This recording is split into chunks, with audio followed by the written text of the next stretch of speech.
por la masacre de Margarita Belén, ocurrida en diciembre de 1976, con el resultado de 22 muertes por fusilamiento. Hoy se juzga a algunos de los ejecutores en la masacre de Margarita Belén fue un hecho planificado, direccionado, un operativo conjunto en el ejército de la policía con complicidad de autoridades civiles y de la Justicia Federal. Margarita Belén fue uno de los peores crímenes que han cometido, yo creo que fue muy bien organizado, porque acá en la masacre de Margarita Belén asesinaron y desaparecieron a los mejores dirigentes del nordeste argentino. Créeme, hoy comienza a verse por impunidad, pero falta mucho para que podamos decir aún, si fueran condenados, que acá se hizo justicia, nos falta conocer la totalidad de víctimas, la totalidad de personas responsables, cómplices y por supuesto el destino final de quienes hasta hoy permanecen como desaparecidos, que en realidad es el dolor más grande que nos queda. La campaña mediática de la dictadura se basó en los pilares del orden y la paz, la teoría del terrorismo internacional y en el achicamiento del Estado para el crecimiento de la nación. El periodista estadounidense Bill Kovac dijo una vez que el periodismo es la primera versión de la historia.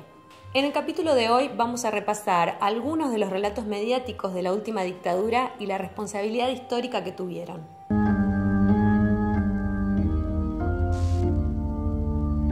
Hace 6 meses, las Fuerzas Armadas, ante la corrupción y el caos, la indisciplina moral y el peligro cierto de desintegración en que se hallaba el país, asumieron el poder político para instaurar el orden que se hallaba subvertido, la honestidad que se había negociado y olvidado. Hace 6 meses el gobierno militar estableció esas pautas y el saneamiento de todos los estamentos, desde el político al económico, devolviendo al hombre argentino la dignidad perdida, su sentido de ser humano pensante y el goce en plenitud de sus derechos. Del 24 de marzo de 1976, el país se puso en movimiento y las obras están dando testimonio del nuevo modo con que el argentino contempla su presente y su porvenir, es decir, enarbolando la esperanza y la fe en sus fuerzas, en quienes evitaron con su intervención que esta bendita tierra tuviese otra bandera, un amo terrible y en lugar de libertad, una horrible esclavitud. Básicamente en el Chaco fue bastante duro porque en dos de los dos diarios principales que había, el Territorio y Norte, lo sufrieron en carne propia. El Territorio estaba en manos de los trabajadores hasta el golpe de Estado, y con el golpe de Estado lo intervienen los militares para sacarlo de manos de la CGT. Y en el caso de Norte fue tan fuerte que el día del golpe, cuando establecieran las primeras pautas de censura, le hicieron hacer 2 tapas. Una tapa que era anunciando el golpe y la otra, la tapa que en realidad después terminó siendo publicada y la que se puede ver, digamos, en los archivos, era la justificación del golpe, muy parecida a la línea que sacaron, no sé, Clarín, La Nación, justificando lo que estaba sucediendo. Me acuerdo de un par de comunicados en el Territorio que fueron muy terribles. Uno donde alentaba a la gente a que denuncie al otro, así claramente, ¿no? sin eufemismo, sin nada. Y el otro artículo muy chiquito era de los trabajadores despidiéndose de sus compañeros, sabiendo de que si no se iban, lo desaparecían y se quedaban sin trabajo, básicamente.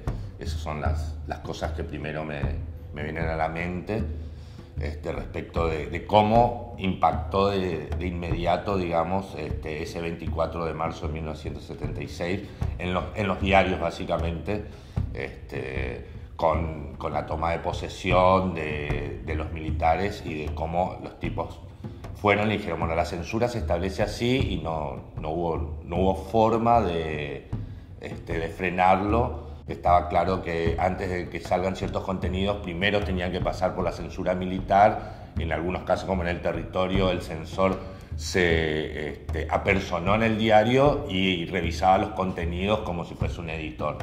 Ya en el gobierno de Isabel Perón, las cúpulas militares utilizaron la tensión social para justificar su arribo al gobierno. Mientras las agrupaciones decidían su paso a la clandestinidad, con atentados y con secuestros extorsivos, el ministro de Bienestar Social, José López Rega, creó el grupo parapolicial Alianza Anticomunista Argentina, que tuvo como finalidad las razias y los asesinatos de personas sospechadas de subversivas. O los agentes del caos se hacían cargo de la situación, o las Fuerzas Armadas asumían el poder político. El día 24 de marzo último, cuando se hizo necesario detener un proceso nocivo y destructor e iniciar otro de recuperación nacional, el país dejó de ver su fe muerta y el temor cercándolo para lanzarse a otra realidad. La antigua realidad del argentino que defiende su herencia histórica, su cultura proverbial y su credo cristiano. A 6 meses de dar nacimiento a la tarea de sanear las finanzas públicas, de rescatar los valores de la nacionalidad y reafirmar que la familia argentina, el hogar y la juventud son los únicos módulos generadores de grandeza, bajo la bondadosa mirada de Dios. El relato militar también construyó un enemigo interno al que había que combatir. Ese enemigo de la vida no era un ciudadano argentino, era un agente externo al servicio del comunismo internacional, ateo y amoral. La construcción discursiva del enemigo se enfocaba específicamente en un grupo, los jóvenes. Cualquier joven que luchaba y militaba por sus derechos se convertía automáticamente en un adversario de esa Argentina que anhelaba la paz y el orden. Clarín y La Nación, porque luego se fusiona La Razón, lo absorbe en realidad Clarín, contribuyen a construir una discursividad en torno a la dictadura. Y ahí se producen varias cosas, ¿no? Se producen formas de nombrar a los militantes de las organizaciones populares y entonces se produjo ese acto de nombramiento, el subversivo, ¿no? El subversivo, después la figura del desaparecido,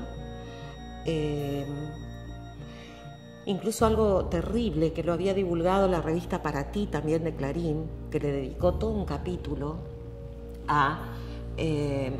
titulado, le dedicó a la infancia, ¿no? Cómo detectar niños subversivos. Y entonces daba indicios de cómo podía ser un niño, cuando se trataba de un niño subversivo, dirigido a las maestras, ¿no? Diciéndole, si el chico hace tal cosa, quiere trabajar en grupo, bla, bla, bla, bla. Bueno, todo esto es un diseño muy sofisticado, ¿no? Pero donde los medios sí tuvieron un papel fundamental. Una de las cosas que debían superar era la idea colectiva, la idea del grupo, versus una idea más bien individualista, de esto, digamos, relacionado a lo que vos decís del no te metas, pero básicamente para que cada uno atienda su juego y no esté pendiente del otro, digamos, una sociedad individualista sin solidaridad, sin compromiso, que sea permeable a sus discursos y que sea fácil de subjuzgar y de someter. Así es nuestra juventud. Alegría, entusiasmo, vitalidad, fe. Comprenderla es tarea de todos. Hay un futuro que aguarda y una nación que confía. Juventud. Realidad de hoy. Esperanza del mañana.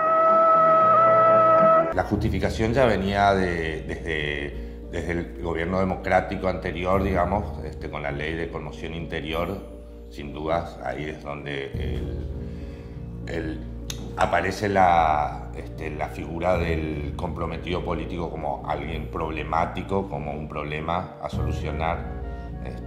Se establecieron estereotipos de cómo debía ser, por ejemplo, un joven, hasta desde el aspecto físico hasta la vestimenta. 2 años de estudio, de paz, de una realidad que armoniza la fuerza de la vocación con la dedicación responsable.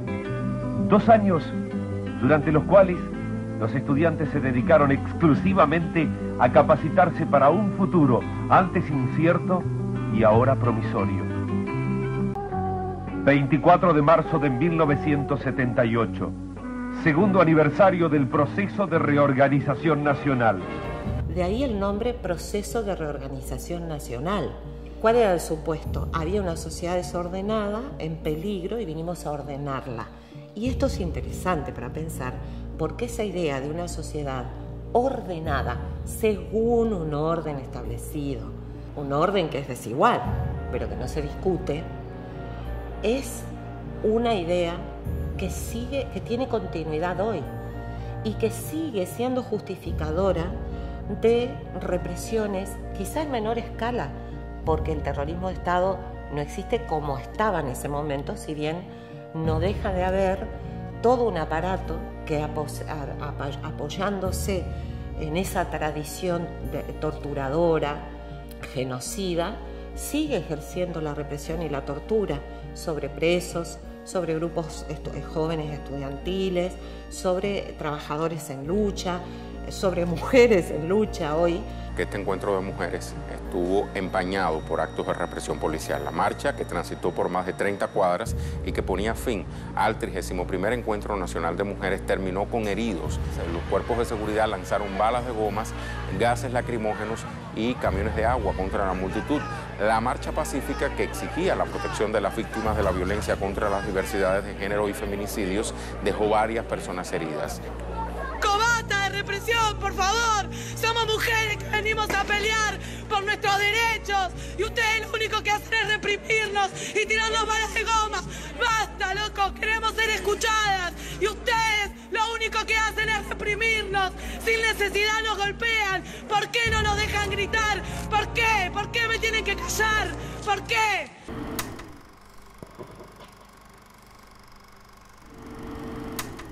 Durante la dictadura hubo empresarios que se enriquecieron con contratos y con licitaciones del gobierno. Había periodistas que difundían el discurso militar y también hubo trabajadores censurados o desaparecidos por su labor periodística o por ser referentes sindicales. Una investigación de la Universidad Nacional de La Plata en el año 2005 registró 172 trabajadores de prensa y reporteros gráficos asesinados y desaparecidos.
García del Val, uno de los hermanos, uno trabajaba en Norte y el otro trabajaba en el Territorio. Este García del Val era un personaje porque aparte de ser periodista, era fotógrafo, esgrimista, ajedrecista, físico-culturista, no sé, o sea, te cansaba solo de escuchar toda la cantidad de cosas que hacía y entre otras cosas le gustaba el ballet. Entonces, cuando Serrano estaba de dictador en el Chaco, se decía que su amante, él crea un cuerpo de ballet para su amante. Y en la primera actuación, este periodista fue a hacer la cobertura porque le gustaba. Y después hizo una breve crítica, que para un diario es nada, es una columna por 10. Era un pedacito muy chiquito de un diario, en donde cuestionaba que el vestuario era muy precario, que tenía problemas coreográficos y demás. Bueno, salió la nota. Poco tiempo después, inundaciones, van a hacer un sobrevuelo en helicóptero y lo mandan a hacer la cobertura a él. Cuando se van a subir al helicóptero, Serrano lo agarra del cinturón, lo levanta así y le dice: yo te voy a tirar del helicóptero ahora.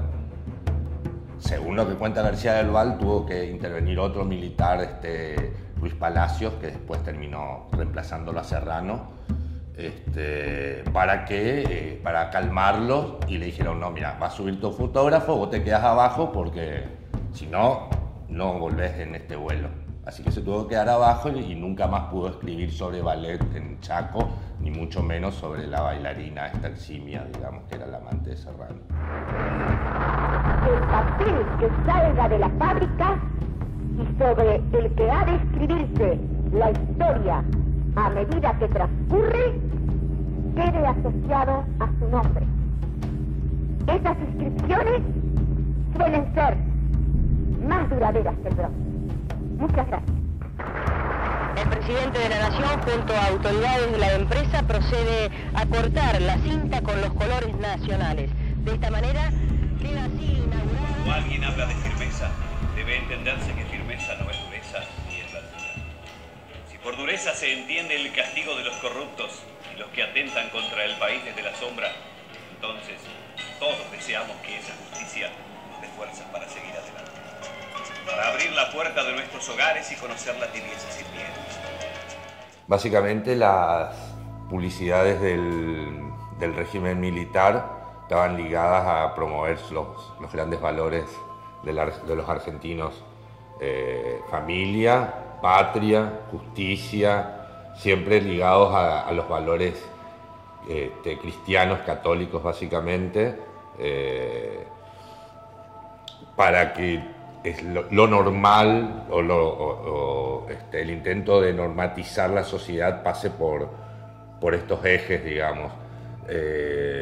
La educación, siempre en los términos en los que ellos entendían educación, y sí, básicamente como la familia como pilar de la sociedad, indestructible, el modelo patriarcal, el padre trabajando, la buena esposa esperando en la casa con los hijos impecables y listos para recibirlo al padre que viene de trabajar cansado, llenos de cliché, pero bueno, efectivo para lo que ellos querían transmitir, evidentemente, que era esto: normatizar una sociedad libre de cualquier posibilidad de rebelión, para cambiar lo que ellos decían que estaba mal, que lo que estaba dividiendo a la Argentina, que eran, bueno, lo que ellos consideraban los grupos peligrosos, los grupos subversivos, como hablábamos antes, los grupos terroristas, los que pensaban demasiado,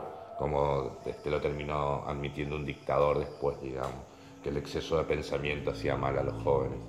Sin autoridad, no se podría haber organizado la conquista del desierto. Sin autoridad, no hay educación, no hay orden, no hay familia. Sobreviene el caos y la anarquía. Con autoridad, defendemos nuestras fronteras. Autoridad. Construyeron también otra cosa, la teoría de los dos demonios, ¿no? Que le fue muy efectiva, y yo creo que ahí esto ya es una lectura personal, no me parece que no hubo una a priori de la teoría de los dos demonios, sino como también una necesidad ante la reacción social que no estaba prevista. La derecha siempre fue muy bruta, esto hay que decirlo, y no lo digo solo yo, sino que algunos historiadores también, ¿no es cierto? No tienen una lectura, es brutal, pero tampoco tienen una lectura así muy fina y muy aguda de los procesos sociales, ¿no? Y como pensaban en términos de las Fuerzas Armadas, ¿no? Si yo mato, si yo reprimo, entonces listo, ya está, ¿no? Y operan con total desparpajo y total inmoralidad, pero sostenidos en algo que de algún modo forma parte también de una discursividad social y que nosotros tenemos que poder empezar a pensar. Es más, yo diría que forma parte de las lógicas sociales de muchas instituciones. En la escuela tiene que haber un orden. Entonces, esto también está hablando de que esa operatoria fue efectiva y que fue tan efectiva que deberíamos seguir pudiendo revisarlas.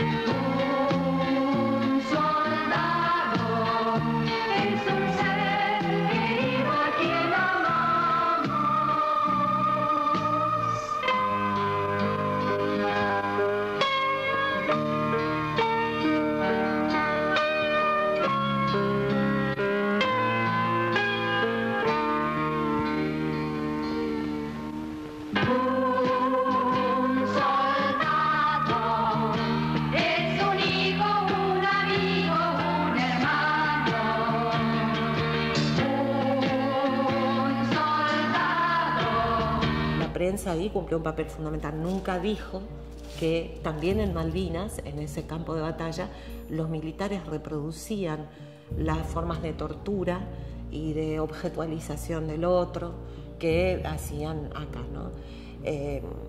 Bueno, eso como tantas otras cosas. Yo como madre no puedo olvidar, señores, que hay chicos que están muriendo por nosotros, que están entrando en la historia, que están dando su sangre por nosotros. Y quiero decirles además que hace pocos días ofrecí a una alta autoridad de nuestro país mi presencia en las Malvinas en tiempo de guerra. Si mi presencia podía servir en algo para todos los soldados que están luchando en las islas, yo me haría presente con mucho gusto. Y reitero esa invitación, o mejor dicho, reitero esa presencia mía. Bueno, básicamente las propagandas para el Mundial 78 y para Malvinas 82 fueron muy pensadas y muy bien orquestadas, digamos. Vincular a... el Mundial 78 se hizo a pesar de las denuncias múltiples sobre la violación de derechos humanos. El grito de Argentina y el flamear de millones de banderas nos sirvió para descubrir que éramos y somos uno. De hecho, el relator insignia de ese momento, el Gordo Muñoz, hablaba que los argentinos somos derechos y humanos, y la propaganda del momento iban en esa dirección: somos buenas personas, devolvemos las cosas. Es el pasaporte de un alemán. Seguro que vino para el Mundial. Dale, vamos a guardarlo de recuerdo. Sí, dale. Pero el hombre que lo perdió debe estar preocupado. ¿Te imaginas si te pasara a vos? Sí, tenés razón. Creo que lo mejor es ir a devolverlo. ¿Vos sabés dónde queda la embajada de Alemania? Creo que lo mejor es ir a la policía. Vamos. No. Hermoso ejemplo, ¿verdad? Digno de ser imitado por todos. Sí, por todos. Por usted, señora. Por ustedes, señor. Por mí. Y por ustedes también, muchachos. Porque hay que demostrarle al mundo cómo somos los argentinos. Esta es nuestra gran carta de presentación. Y no tiene que haber faltas de ortografía. Así que vamos, muchachos, con buena letra, y va a ser mundial. El famoso programa Ómnibus que hicieron Cacho Fontana y Pinky, donde pasaban muchas personalidades para apoyar la guerra y donde todos los argentinos de bien daban todo lo que tenían o no tenían. Por ahí no es bueno ser autorreferencial, pero es la vivencia que yo tengo de mi familia llevando abrigo, chocolates y demás para donar. Que nos pueden ayudar a ganar esa guerra. Así ayudamos, con esa flor también estamos ayudando a ganar esta guerra que tenemos que ganar. Salga a la calle, busque una de las alcancías, véngase hasta Argentina Televisora Color, haga algo. Y bueno, tiempo después enterarse de que no llegaban las cosas a los soldados, de que todo fue una gran mentira y una farsa y una opereta montada por esta gente para llevarnos a una guerra que era imposible de ganar, digamos, y que no tenía mucho que ver por ahí con lo que necesitábamos en ese momento. Se explotó muy bien el tema del patriotismo. Si quieren venir, que vengan, les presentaremos batalla.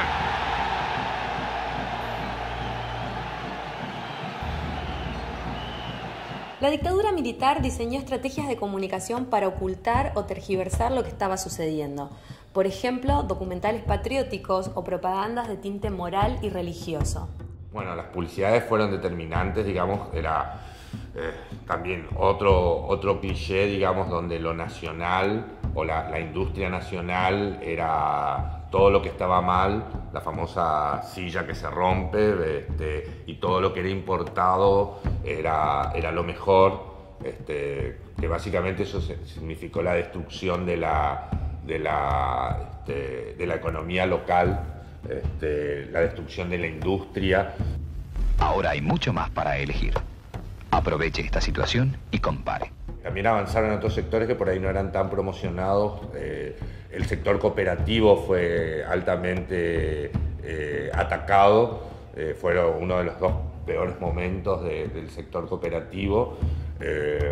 El primer gran cambio que se produce financieramente en el sector cooperativo cuando se empiezan a tener que fusionar las cooperativas es a raíz de los cambios en la política monetaria y en la política bancaria, básicamente de la dictadura, que después en democracia, por ejemplo, tiene su continuidad con el modelo de Menem, y que en ese momento las cooperativas se tuvieron que unir para crear un banco por encima de todas estas pequeñas cooperativas que daban préstamos a los productores, por ejemplo, porque el nuevo régimen las excluía del sistema financiero, que el gran golpe se lo dio Martínez de Hoz, digamos, con su famosa política liberal, con la tablita, y bueno, y fue otra vez otro auge, digamos, de los argentinos y el dólar, si bien es muy patético en nuestra historia, digamos, como cada tanto, con cada golpe económico, el dólar era el refugio de las clases medias y altas. En la dictadura, con la famosa tablita de Martínez de Hoz, fue muy fuerte y muy destructivo para la economía argentina en general. Queremos saber dónde están. Nos han quitado lo más preciado que puede tener una madre, o su hijo. Angustia porque no sabemos si están enfermos, si tienen frío, si tienen hambre. No sabemos nada. Y desesperación, Señor, porque ya no sabemos a quién recurrir.